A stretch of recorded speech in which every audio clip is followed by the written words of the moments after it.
Ngikhulile nje uma chaza uXolo siye sahlangana usiyise isikole silapha nephela ndawo kuthiwa isithembu Klahla.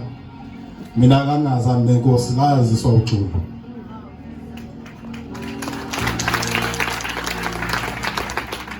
And ekwazini kwami inkosi impilo yabe siyashintsha abazalwane. Angifuni ukuqamba manje yabe siyashintsha. Mangibheka nje ekhaya bese ikhonzela kwezinye indawo singayazi indaba ukuthi kunento ukusindiswa. Kwaba yimi kuphela ekhaya uhlukayo. Mangibheka ekhaya mhlawumbe siba more than 80. Base ngibanga nje ifamily yonke esihlala ekhaya le-1 ngayibala ingane encane. Khuluma abadala abakwazi ukuyithathela inqumo silapha ko-8. Kodwa umuntu osindisiwe ekhaya mina kuphela. Into engiyithandayo ukuthi futhi kuyimina kuphela ekhaya. Ngibe umuntu oqala ekhaya owazi ukuthenga imoto. Akukhuluma ngihamba ngayo manje, ngikhuluma esikhathini esedlule, ngibe umuntu oqala ngqa ekhaya. Ufuthi ngibe umuntu oqala osindisiwe, umuntu oqala futhi ukuthenga imoto. So angifuna ukuqamba mangabazalwane, uGcolo lapha ekhaya liyasebenza nje kakhulu. Liyasebenza kakhulu, ngakafiki nje ukukhuluma nabantu abasha. Ngiselapha kuthini into lapha ekhaya bazalwane angifuna ukuqamba manga mina iyangisebenzela ke. Noma futhi ingisebenzele kakhulu. Because ngikhumbula kahle ukuthi ngifuna ugrade 12 ngangigula lendlela exakile wona ngingasazi ukuthi khumbula ukuthi ngangihlala ebunyangeni. So ngithe uma ngihlala ebunyangeni mhlawumbe sengihlala abantu abahlukene mhlawumbe awu3 noma 2. Omunye umuntu wazi wathi hey lento mina iyangihlula la ngikwazi bonani ukuthi niza njani. Sabe bangishilo bangisa kwenye indawo abantu ungenzeki. Kodwa ngikhumbula ukuthi ngisathi masikhuluma nje noXolo esikoleni like nangomuntu onenkani nje kakhulu siphikisana ngezinye izinto. Kodwa nganiso ngathi mhlawumbe ake ngilalele le ndoda into engizwe lento eyikhuluma ngayo lena ukuthi umuntu akavela aphile nje ukuthi bamkhulekele kanjani.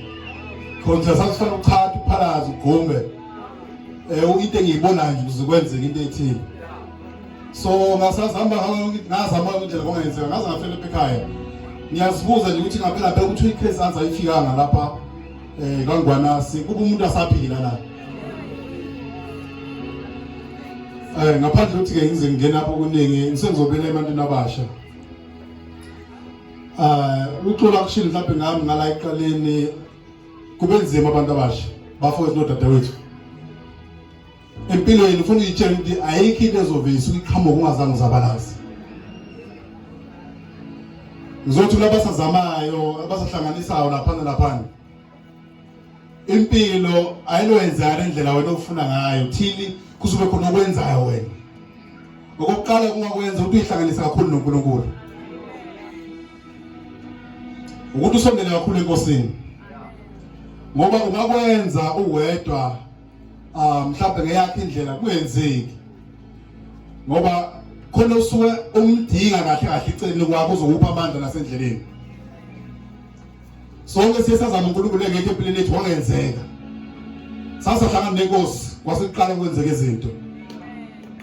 So ngizothi kunabafowethu abancane angichazanga iminyaka engize ngichaze ngoba phela sengubaba.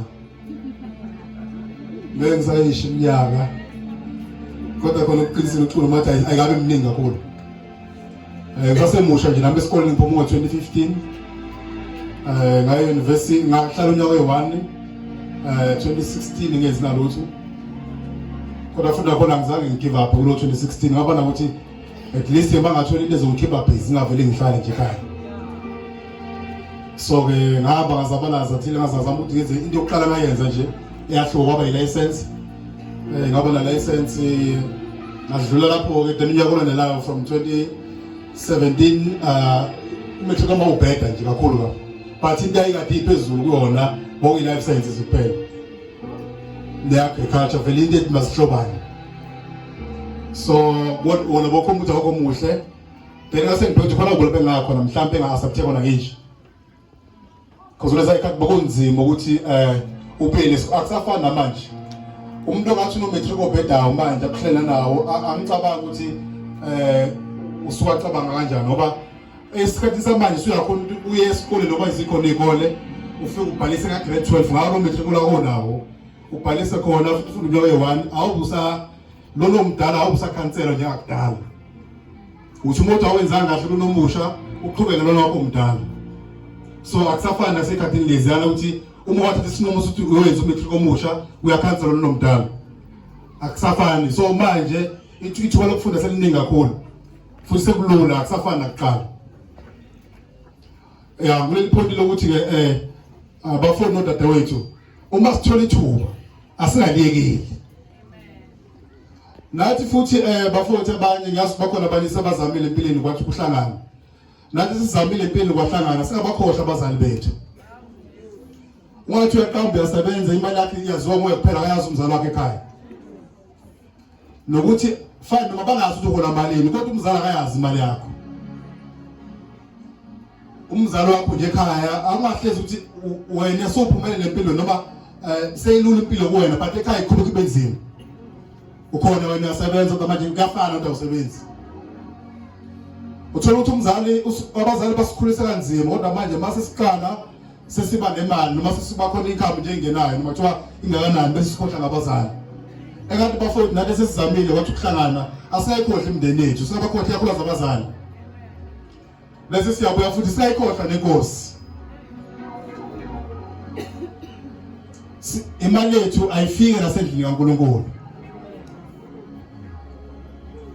ngoba uNkulunkulu ngeke uzuphinde umbone hamba ngenyawo lapha ngaphandle kodwa kunezokwenzeka uzothola abantu abambathe uNkulunkulu bahamba afika ngesimo sabantu kunelinye ilizwi ngiyaxolisa mhlawumbe ukhothizwe ngoba angibizela ngizoshumayela bezokhuluma nabantu abasha kunelinye ilizwi athi ke ngafika kini ngilambile nanginikeza ukudla ngafika futhi kini ngenaso isembatho nanginikeza isembatho bese umbuzo uthi wawufike nokwatazana esokubona impendulo bese iqhamuka ke inceke esuka iphambi kwakho uyena uNkulunkulu lapho ke yena umuntu uNkulunkulu aza ngaye phakathi kwethu athi ke mangifikile phambi kwenu ngafika mina nangangisiza ngalutho nangangibheka ukuthi bengilambile benginjani so uNkulunkulu kule ngamanye amagama ukuze size something uNkulunkulu noma sibonge uNkulunkulu ufanele ukukhumbula ukuthi lapho uphenduke khona uphenduke yipi lapho uphenduke khona ikhona uNkulunkulu khona lapho so ke singabantu abasha sengizohlala phansi kuyonke imizamo esizamana noma ukuzabalaza esinakho masingayishiya inkosi simnxusa uNkulunkulu zikhathi zonke ukuthi inkosi mhlawumbe masihamba futhi siyohluleka kodwa siyakudinga wena ukuthi uzube nathi kuyonke indlela kuyo yonke imizamo esizamayo simnxusa uNkulunkulu zikhathi zonke ungazami uwedwa umncenye uNkulunkulu umcele insuku zonke impilo bazalwana ayinofana nakuqala akunomosha khulu isikhathi ngizothatha lethuba ngibonge kakhulu egameni lika Jesu amen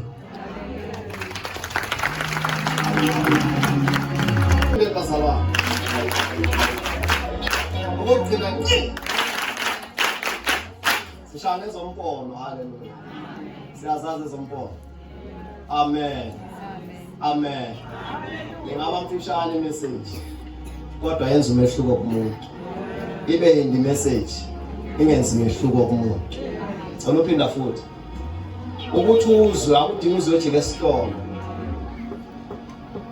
uma nje una indlebe yokuzwa okushuwa ngancane message kodwa ingayishintsha impilo yakho abantu igama nje elithi Jesus awulibhali ligcwale ipage ngendlela elifishana ngakhona kodwa lishintsha impilo zabantu abaningi siyabonga mfowethu egameni lika Jesu ngenxa yokuthi namhlanje siyabona siyashesha namhlanje siyagawula siyabiya alibonga igama lika Jesu amen siyabonga mfowethu egameni lika Jesu ngicela MC uthathe uqhubeke sidlulele phambili ngenxa yesikhathi esinaso namhlanje amen